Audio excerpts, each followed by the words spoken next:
and welcome to Little Birdie's Monday Sports Show First Look. I'm your host, Nikki Sylvester. Joining me today is MG for the AFL Round 14 review and Toprope for the NRL Round 15 review. First Look is proudly brought to you by Little Birdie TV, topsport.com.au, Punting Form and Manscaped for the very best in men's grooming. MG, how are you, buddy? How was your weekend? Yeah, not too bad, Nikki. It was very, very busy week we've had here. It's been crazy. A lot of sport going on. We've been up very late for the Ascot racing on most nights. I know many people on the chats have been sleep deprived this week, and then obviously we'll get into Toprope in a minute. But he's been sleep deprived on the golf as well. So if he's looking a bit shaky this morning, he's had a sick child in the golf. Yeah, so we'll discuss that a bit later. But yeah, how was your week? We had a good week. We went to the footy. We got ourselves on the telly. Yeah, mate. You got yourself on the telly. Yeah. We got ourselves on the telly. No, it was great. We got to go see Richmond Carlton. I think we thought it was going to be a really good game. And there was a lot of behinds. Yes. Cannot believe that. And obviously we got some rainfall that we didn't think we were going to get. And but it was a good game. We were undercover. It was nice when the president's there. Yeah, thanks, Carlton. Very, very well looked after, Nikki. You were at the football. It was crazy. So, yeah, the 81-82 reunion. Yep. I tell you what, there's haven't seen many better speeches quietly. The interview of David Parkin was unbelievable. They had, were they only missing 4 players, I think, over the 2 premierships. Yep. So it was a great turnout for Carlton. And if you're a Carlton supporter, it would have been an event you would have died to get in, I think. But, yeah, Parkin's speech was unbelievable. And to be coached by that guy, I understand why they won a few flags, because he was as good 40 years on. Very impressive the way he goes about it. Very, very impressive. And I liked the shots they were showing when he was, like, shaking the players and he's like, come on, we've just got to do it. And, you don't see that enough in AFL at the moment. And probably not allowed to touch the players right now in this day and age. If a coach grabbed a player, there'd be some chaos. But we also had the NBA wind up, Nikki. Yes. For those who haven't been watching the NBA each morning, that's why we were all sleep deprived. The Golden State Warriors won 4-2. Curry gets his MVP in the playoffs, so that was very impressive. Stay tuned later on in the show, guys. Our promotion with ankle breakers we will draw the winner of that. We didn't get a chance to put it on the Last Shot show, which was our NBA podcast by Nick Parkey and BK. If you want to check out their show today, they wind up their season. They break it all down for you. But, hang out towards the end of the show and we will cross to ankle breakers and they will spin the wheel to see who gets a Steph Curry signed jersey. So that'll be exciting in about 30 minutes' time. Yep, that is going to go off, that one there, especially after he got MVP. And just quickly, we did touch on Royal Ascot. So obviously Nature Strip, what a win. That was incredible. J-Mac, what a ride. And last night in the French Oaks, the Prix de Diane, Holly Doyle was the first female to ever ride the French Oaks, which is also just saying something, especially international racing. They don't get it behind female jockeys like we do in Australia. So I think she finished 4th overall in the UK Jockey Championships, but that's just an amazing to go over there and ride the French Oaks winner. And she did have the favourite. She got the job done. Go and watch the replays. It was a great ride. Yeah, a trip we want to put on the calendar for next year, Nikki. Yeah, Shanti. Royal Ascot for 5 days. Well, we just get the train over. I mean, I'm thinking it's just champagne on the train while we go from Ascot to Paris. Toprope, you're in for that, aren't you? I'm 100% in for that. I cannot be more in for that. Get your passport renewed. Off we go. Let's roll. The big shock of what I've heard, though, guys, is that you were surprised, Nick, that there were more behinds and goals in an AFL game. Isn't that oh, my God. I could not believe it. I could not believe it. Let's not talk about a couple of these totals from the weekend just yet. It was not the highlight of the weekend. But in the AFL, Nikki, we had a couple of, we'll just touch on it quickly. We'll go through the results a bit later. Obviously, we had a couple of upsets, your Bombers being one of them. I know you are not supporting the Bombers anymore because you dropped off them when they were 2-10, looking for another side. But they got their win on Friday night. Yep. But I think the big news out of the weekend was some shocking injuries that we saw. We won't put them up. They're not great to watch. But Powell for the Gold Coast dislocated his knee, which is not good viewing, and also Waitman landed on his arm and dislocated his elbow. So good effort to keep playing on, but both visions pretty hard to watch, and it just shows how tough the sport is, I guess. And hopefully they make speedy recoveries. Yep, and then the AFL bad boy Dogga, he's getting into some trouble again. Oh my God, I don't know how this guy keeps a job. I don't know how. Well, because he's a very good player. Oh no, he's a great player. I'm just saying, like, at what point do the clubs say that enough's enough off field versus, or do they just say, well, that's just how he is, and he's just going to be a bad boy, and we just roll with it? Well, I don't think he's a bad boy. He just went on a trip away. I don't know. We bring Toprope in for this. Toprope loves a bit of, especially getting into the AFL, kicking them while they make errors, but I wouldn't be surprised, Toprope, not beyond Gill on his way out. I wouldn't be surprised if they paid for Dogga's trip over. Bear with me here. This is not a long bow, Toprope. You'll appreciate this. That I wouldn't be surprised if they organised the trip and they said, "Yep, let's." They rang up Dogga and said, "Listen, we'll pay for you a couple of days in Bali, just so the AFL keeps themselves in the media during a boring bye week to go up against all the other sport. Make sure they had enough clickbait for the week because." I don't think Dogga would lack that much intelligence to go by himself and think it was a good idea with upside. And the club, surely, if they stand for anything, Collingwood, the way they're going, they thought it was in the best interest of the player, the club, or the sport. So, Toprope, any thoughts there? Do you think it's a long bow that your mate Gill would have paved the way for Dogga to put him in Bali and get a few snapshots? Oh, look, who knows? But what Gill's advising these days, you'd normally say taking a mid-season holiday is probably not the way to go. But when the chief executive is off to New York to visit some rabbis, then everything's fair game at the moment, I guess. And I guess the Eddie Maguire and the fallout from the report shows exactly what Collingwood stand for. So probably no surprise they've got no control over some of their playing groups. So. Very poor MG. You'd never see that in rugby league. You'd never see that kind of behaviour. If you're going to see something similar, it certainly wouldn't be in Bali. It would probably be at the Mean Fiddler in Penrith. So, be a little bit more subtle with it, and maybe don't take overseas holidays during the middle of the year. I would have thought. Is Gill just trying to match your man PVL? We forgot to mention it earlier, but when we touched on Royal Ascot, if my eyes didn't deceive me, and I am sleep deprived this week. Was your man PVL riding? He did. Riding with the Queen's entourage, just kick one of the days off. Couldn't believe it. He was surely not Toprope. And what an utter disgrace it was. He was relegated to the third carriage instead of the first one. I would have thought Prince Charles would have taken a back seat and shuffled back to number 2 or 3. That PVL was there, the rugby league boss, front and centre. The Queen, obviously a big rugby league fan, so good to see her paying homage to the great game. Oh my God, that is hilarious! I cannot believe he got in there. However, I'm going to say the lady that was with him, I don't know if that's his wife or just his partner. She was actually quite. I mean, he's not a painting, but he is batting way above his average. That is just a wallet talking there. That is how he got her. There's a whack for him. I'm just saying, she's gorgeous for her age. She's beautiful. She looked amazing. And I was like, wow, that photo of the two of them together where he's like, looks like he's missing a tooth and they're in the carriage together at Royal Ascot. I was like, buddy, with your wallet, like surely we could have just dressed up a bit more, like made a little bit more of an effort. He did look like the ghost of Christmas past in that carriage. It was bad. Mm-hmm. Now, can we have a chat about the golf this morning, the US Open? Can we throw to you for the golf? Oh my God.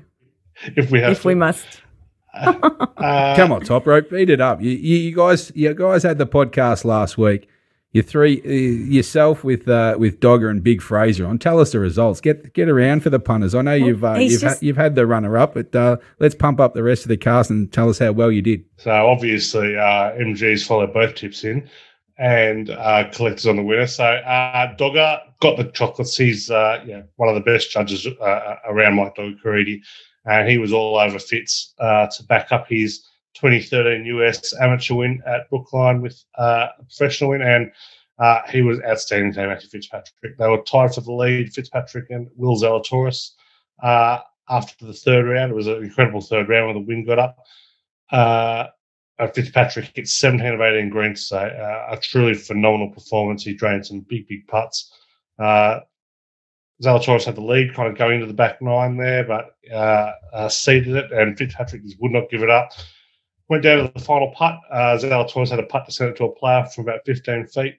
and missed by the thinnest of margins. Just a slight left there, didn't break back. But look, another top 10 performance for Zalatoris. His start to his major career is absolutely incredible. He has had 7 top 8 performances in 9 major starts, 8 as a professional. So remarkable from Zalatoris. Scotty Scheffler was around the mix again, but all credit to Dogga, who had Matthew Fitzpatrick there at I think $26, and maybe a touch better around.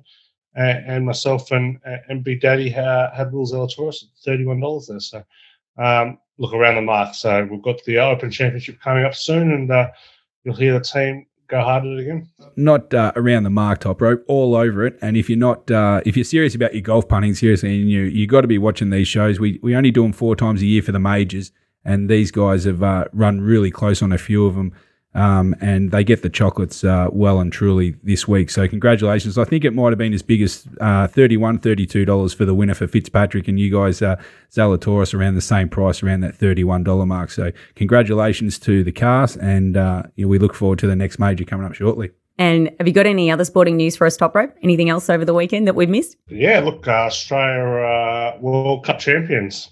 I know all the talk last week was about the win over Peru and getting through to the Soccer World Cup. Australia won the World Cup of Darts last night. Simon Whitlock and Damon Hedder. Actually, it was a red hot. Most of the best players were there at the World Cup this year, and rolled some very, very good teams, including Michael Smith and James Wade on the way to a stunning semi-final win over England, and then rolled Johnny Clayton and Gerwyn Price, 2 of the top 3 or 4 players in the world at the moment. So absolutely massive win for Australia to take the World Cup. So hopefully it gives darts the kick along it needs in this country. Amazing. I love a good darts. Like when you watch it, it's really good TV watching actually. So hopefully everyone was watching that this morning to cheer home the Aussies. We're going to take a quick break and then we'll be back with AFL and NRL. Welcome back to First Look, proudly brought to you by topsport.com.au. Family owned and operated for over 35 years. Bet with a bookie you can trust. Bet with TopSport. Okay, now we're going to get into the AFL Round 14 review. All right, Richmond beat Carlton 81-66. Essendon, they did beat St Kilda 107-72. Port Adelaide got up over Sydney 82-59. Geelong beat West Coast 81-63. The Western Bulldogs beat the GWS 125-105. And the Gold Coast beat Adelaide 116-73. MG. Yeah, not good to see the bye weeks are finished. I'm not sure many are great fans of the 3 weeks where we only got 6 games each, but anyway, we're on the tail of it now. And we get back into 9 games for round 15 onwards. For round 14, we went to the game on Thursday night, as you mentioned. Average standard game, but Richmond got the job done, so that was good for the Richmond supporters there. Essendon, you're upset. Not sure what happened to St Kilda. They did not show up. Very poor loss for them going forward. And I think they might look back on this for missing the finals now, St Kilda. I just think the way the draw and everything shapes up, they might look back at this one that might cost them a final spot towards the end of a season.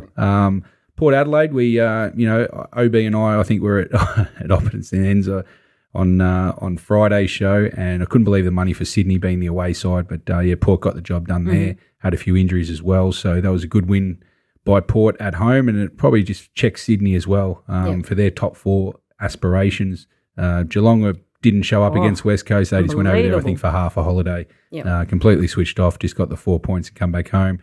Probably close to the match of the season, I would have thought so far in terms of quality or standard, was the Bulldogs-Giants.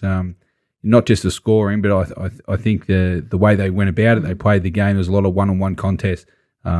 Forwards, there was 3 forwards that kicked 5 or more in the game. Toby Green kicked 7 in a losing side, which won't happen too many times this season. So definitely one of the better games. Probably one of the better quarters you'll see was the first quarter for the year as well. So if you haven't seen that replay, do yourself a favour during the week and watch that game. Very good win for the Bulldogs and probably puts a finish to the Giants season as well. And Gold Coast, they struggled with Adelaide for most of the game, kicked away right at the end. The scoreboard probably flattered them a bit. So not too many surprises. Four favourites, one for the week. Essendon was probably the big upset with St Kilda, and they will rue that loss going forward. Thanks, MG. We're just going to have a quick look at the bookie wrap. So 4 out of 6 faves won, 3 out of 6 covers, 3 of 6 over totals, and 3 of 6 home teams. And for the season, we're sitting at 69% of faves, 52% of covers, 52% over totals, and 58% of the home teams. No, not too much. As I said, just a couple of upsets. Port probably weren't a great upset. It was just the money for Sydney that caused the upset. I think they're the 1.26 point favourites there. But some good scoring games, some low games. Just the statistics are what they are. Okay, thanks, MG.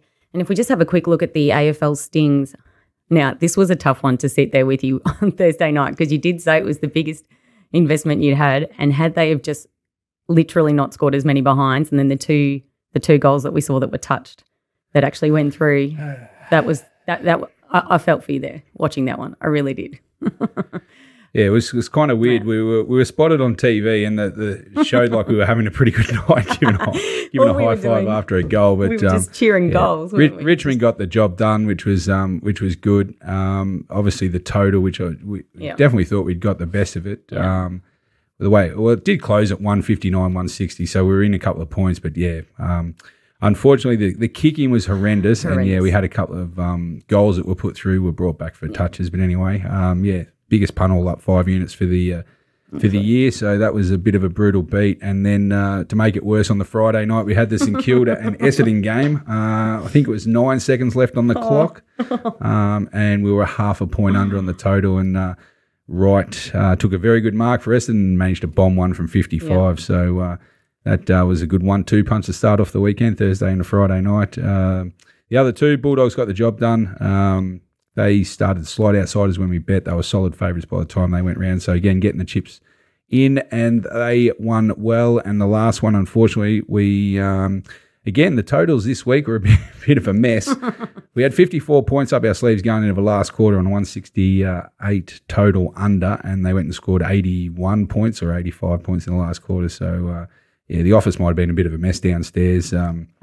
Sunday night yesterday. Stuff rearranged. Yeah, so the totals were a few brutal beats in there, but we were getting our chips in at the right price at least. A bit of a rough week with the results. But anyway. All right. Now, round 15 does kick off on Thursday night. Melbourne, Brisbane at the MCG, 7:20 p.m. Approximate betting prices at the moment: Melbourne $1.70, Brisbane $2.15, and the line looks to be about 5.5 at the moment. If this is not the game of the round, I don't know what is. Yeah, it's close. I actually think, second v first on the ladder. Both teams on 10 and 3. Mm-hmm. They're probably even stats. I think the stat that stands out for me is that Melbourne have a 6-1 advantage against Brisbane at the MCG. So Brisbane find this venue difficult to win at the best of times. Hasn't been a good hunting ground for them. So. But I do think they come in with a better form, even though they're both off the bye. Going into the bye, obviously, Melbourne were undefeated, lost 3 in a row. They've had off-field dramas, so they've got some issues. So this is a big game for them in terms of, Melbourne's season going forward. Because I think if they lose this one, there'll be new Premiership favourite after this week for sure if they lost. So I think the betting's probably about right. Melbourne -5.5. The early indication is it's gone slightly Melbourne's way, but I think there'll be plenty of money for Brisbane. I think Brisbane, even though they've got to come to the MCG, Melbourne might have corrected themselves off the bye, might have refreshed and everything like that. I think the value is going to lie with Brisbane. This match will be won in Brisbane's forward 50, the way it sets up. It's Brisbane's very much offense gear, the number one in the AFL for offense, whereas Melbourne's defense, they like to control it from the back half. So whoever controls that zone in the game will go a long way to winning this game. But I think Brisbane's slightly the favourites. The slight value in this game at early doors. Brisbane.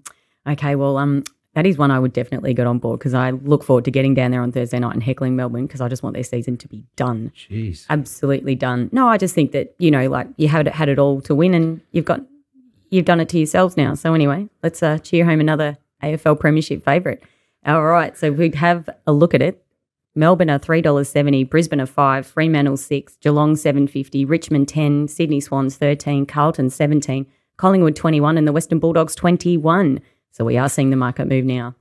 Yeah, they're on the drift, Melbourne. $3 last week, out to $3.70. So, as I said, I think if this match on Thursday night will be big. If Brisbane happen to knock off Melbourne, I think we'll be sitting here in a week's time, and Brisbane will be the flag favourites. Melbourne will be replaced. The other match I'm looking forward to is the Geelong play Richmond. Currently 4th and 5th in the betting. Richmond have obviously stormed in calculations now, won 6 of their last 7. So if they happen to go and beat Geelong, I think the Richmond punters will certainly get around them. So, yeah, look for some movement after this week for sure. Okay, I can't wait for next week. Now we're going to have a quick look at the Brownlow. So, Lockie Neal 3, Patrick Cripps 450, Clayton Oliver 490, and Brayshaw 5, and that's really it, the top 4 there. Yeah, not too much movement. Cripps was the only one that really played over the weekend. He probably just misses. So, yeah, not much going on in the Brownlow for this week. Okay, and if we quickly go to the Coleman as well, here we go. Charlie Curnow, 285, Jeremy Cameron, 3, Hawkins, 580, and Max King, 6. And we've got Tom Lynch at 6, and really not much else. Yeah, top 6 there, and they're all with 6 goals of each other at the moment. So Curnow's the leader on 40. He's a slight favourite. So, yeah, this is going to be a great betting race all the way up until the final of it. So the bookies will be looking to take plenty of bets and in multis, and, we'll monitor as the season goes on. Tight race. Thanks, MG. Now, if you are serious about your AFL punting, you do need AFL Stings, and you can get that in the Little Birdie Live TV shop from $22 a week. AFL, you need AFL Stings. We're going to have a quick break and come back with Toprope and talk all things NRL. Welcome back to First Look, proudly brought to you by topsport.com.au. Bet with a bookmaker you can trust, family owned and operated for over 35 years. Topsport.com.au. Like to welcome in Toprope. We're going to go through the NRL results for the round 15. Okay, so St George beat South 32-12. North Queensland beat Manly 28-26. The Storm beat the Broncos 32-20. Cronulla beat the Gold Coast 18-10. Penrith beat New Zealand 40-6. Parramatta beat the Roosters 26-16. Canberra beat Newcastle 20-18. And the Bulldogs, your team, Toprope, over the West Tigers 36-12. You must be up and about. That's 2 on the trot. That's 2 on the trot. That's 2 on the trot for the first time since 2019. So that's how low the Bulldogs have been going in recent years. But first time we've scored back-to-back 30 points in 7 seasons. 2016 was the last year that happened. So, incredible. So, look, Mick Potter won't be the long-term coach at the Bulldogs, but he shouldn't be forgotten for what he's managed to do. He's absolutely embarrassed Trent Barrett with how many points the Bulldogs have scored. They've scored 24 plus in 3 of the 4 weeks under Potter. They managed it in 4 out of 34 games under Trent Barrett, and heaven knows how many under Dean Pay. So, he's kind of certainly doing some cleansing at Canterbury. So, look, Tigers were awful yesterday. It was good to see some young Bulldogs players running hard, playing some football. So, stylistically, this is as good as the Bulldogs have played in a decade. So, well done to Mick Potter. But let's go back to the start of things first. Start off Thursday night, South were utterly embarrassing. They were down 32-0 after 25 minutes against a Dragons team not even inside the 8 and who struggled to score points. Some of the tackling was apparent. Starting halfback Lachlan Ilias was hooked after about 25 minutes, which is so rare I can't actually put my finger on when that would have happened alone with a rookie. So some long-term questions to be asked there at South as to what their kind of future holds. But some of the attempted tackles were downright embarrassing. You kind of see that tackling in the AFL, not the NRL. On Friday night, the Cowboys staged one of the great last-ditch comebacks of all time, winning 28-26. They trailed by 16 points with less than 8 minutes to go and scored 3 tries in 3 minutes to pull off a famous win there. So well done to the Cowboys there. It was not without controversy. They were awarded a try that probably shouldn't have been awarded if the bunker official Chris Butler could count to 10, but he could not. So Cowboys with the win. Des has the rightly fuming. Storm Broncos, final score closer than it probably should have been, 32-20. Storm dominated the match, but look, fair play to the Broncos. Without Adam Reynolds, they were without a good number of stars there, and they really dug in pretty deep there. And unfortunately for minus 15.5 punters, a late kick got trapped and Broncos got the length of the field to cover the spread there. So absolutely sick beat there. Sick beat 158 for the season for NRL punters. Less said about the Sharks, Titans, the better. absolutely very low game at Coffs Harbour. Sharks were appalling, and the Titans, dug in, but had very little with the ball. Nothing hugely of note in the Panthers-Warriors game. Panthers won comfortably, other than the from a betting point of view, the last try on the final play of the game out wide and the conversion sent the final score final margin from 28 to 34. The line jumped 28.5 in that game, and the total jumped 45.5. The kick sent it from 44 to 46. So, depending on what side you were, it was a wild finish there. A little similar with the Eels and Roosters, which was, in fact, the first half was game of the season stuff. There were 7 tries and 7 ridiculous tries. There was some amazing rugby league play. Really slowed down in the second half, but really good game of football. Parramatta too strong, but another close one for punters. Line total opened 41.5, closed 42.5, finished on 42 points after the halftime score was at 36. So a few upset punters there, no doubt at all.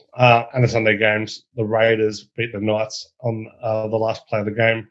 So the last minute of the game, Hudson Young Grubber won 20 to 18 in a completely undeserved victory. The Raiders were abhorrent. The Knights not a lot better, but 8.5 point dogs that probably deserved the win in Newcastle. A bit unlucky there. And the Bulldogs, big winners over the West Tigers, 36-12. Thanks, Toprope. So we're just going to have a quick look at the bookie wrap. So we've got 7 out of 8 faves, 3 out of 8 covers, 4 of 8 over totals, and 6 of 8 for the home teams. And for the season, we're sitting at 69% for faves, 53% of covers, 53% over totals, and 60% for the home teams. Yeah, not much to be gleaned out of that one. There were some the numbers, as they tend to kind of in the second half of the year, tend to get quite big for favourites as kind of injuries and the form of bad teams slip off. Not all covering at the moment. So it was, the Panthers got lucky covering, the Sharks never got close to covering, and the Storm pretty unlucky there, all favoured by kind of 15.5 or more. So just a bit of a watch on some of those big favourites, and we'll kind of get a bit more of a grip on those over the coming weeks. But not a lot to take out of the week from a betting point of view. Certainly kind of didn't see any kind of step change or anything like that. And if we just have a look at the GGOA, so we got 3 out of 6, which, as you say, a few of those came down to the wire, and they were they were a hard watch. They were a dreadfully hard watch. Not only was the Melbourne one on, I may have had a little bit on Jerome Hughes' last try at 25 to 1. I think it was trying to say 15 to 1 in that game as well. So a little upset, to say the least, but what are you going to do? But yeah, like Man in North Queensland total, it never looked like going over in the first half, but kind of come steaming home in the second half. So got a good result there. The Melbourne line, they kind of flirted with it all game. Just fell the wrong way there at the end. I think if the game goes on the 5 minutes, it might go the other way. But such is life. The Sharks never deserved to cover, so no complaints there. That went minus 12.5 to minus 15.5. The Panthers, they got the job done. There no sweats if you took the early lines there, but certainly was a worry if you're on the late line. And Newcastle plus 10.5. Jack Whiten ruled out of that one. They went to 8.5, and nice trail early, but the plus was never really in doubt from kind of early second half onwards. Okay, now we do have a very big game to cover this week. We got Sunday night, State of Origin, Game 2 in Perth. New South Wales, they declared the team last night. Is that right? It came through last night? Yep, they've declared the squad anyway last night, and we're kind of piecing together what the team will be. So as you say, Whiten's out because he's got COVID. Is that right? Yep, Jack Whiten's out with COVID, and he swung the axe fairly heavily last night. Some good, some bad. Tony Staggs has been dropped. We're seeing Matt Burton play in the left centre. Stephen Crichton elevated the starting team at right centre. Tariq Sims dropped. We've seen Regan Campbell-Gillard dropped. Ryan Madison dropped. Expect Jake Trebojevic in the side, which is probably not a bad thing. Angus Crichton's probably been struggling for form, so maybe a little lucky to get recalled there. And what I can't understand, CSM Talakai will likely be in the side. I'm not sure he's in the top 60 available players for New South Wales. So, I really don't know what Freddie's thinking there. But kind of concerning is some of the players in the extended squad, if they actually get a start, which will be surprising. Like Jordan McLean has been a one batter for many years. Victor Radley hasn't played half dozen weeks. Was no good beforehand. So it's not even clear Brad Fittler's watching rugby league at this point when picking the side. So and to leave Daniel Tupou in the team in the form of Josh Adokar, absolutely astonishing. It would have been a big call, but I would have thought dropping Jerome Luai was probably needed to be kind of considered as well. Tough words there from Toprope. Now, if we have a quick look at the betting, this may blow your mind after what Toprope's just said. But New South Wales is $1.78, Queensland is $2.05, and the line is at -1.5, and we've got the totals at 38.5.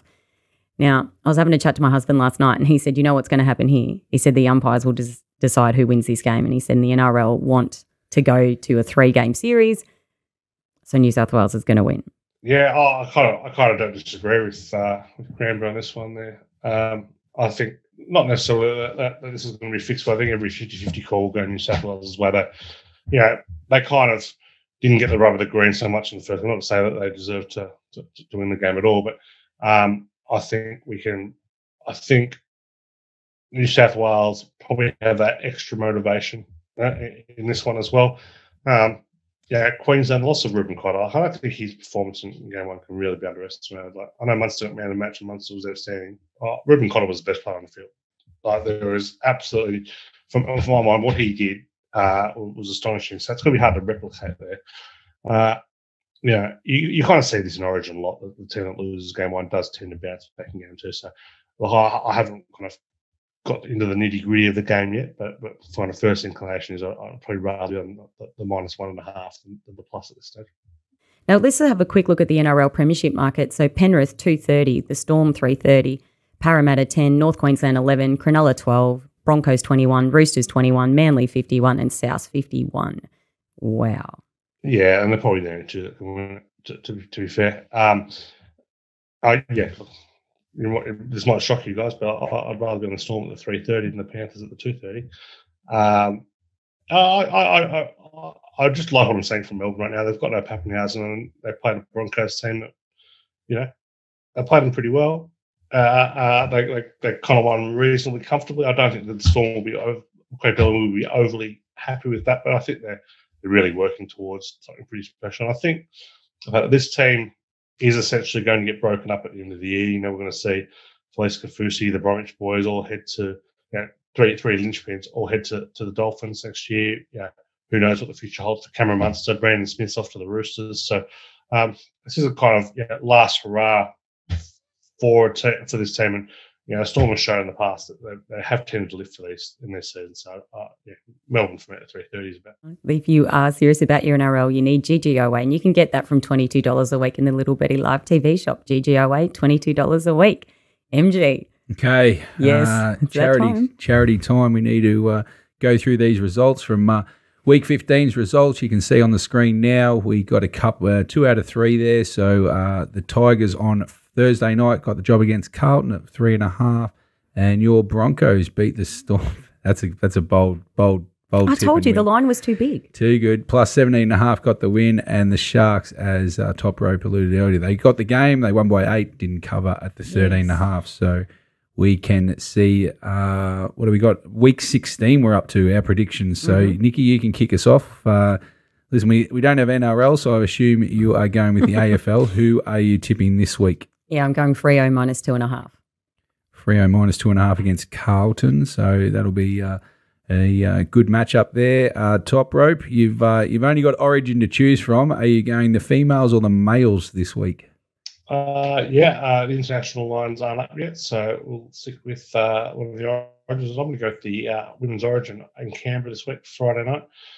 Queensland won the last 2, but they've been both in Queensland. I'm going to go with New South Wales back kind of south of the Tweed, -1.5. We kind of saw the Broncos come back to the field a little bit more this year. They've dominated the NRLW.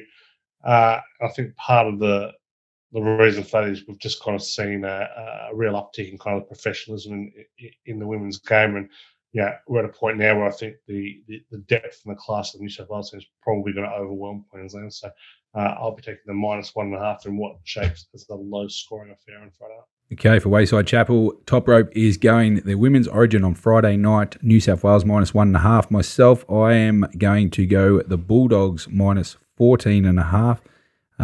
They play Hawthorn on the early game Friday night. We've actually got two. We'll preview those on the Friday line show. So that is our selections up on the screen there for Week 16's predictions, Nikki. You're one up on me, so don't worry. We might have a different conversation next Monday.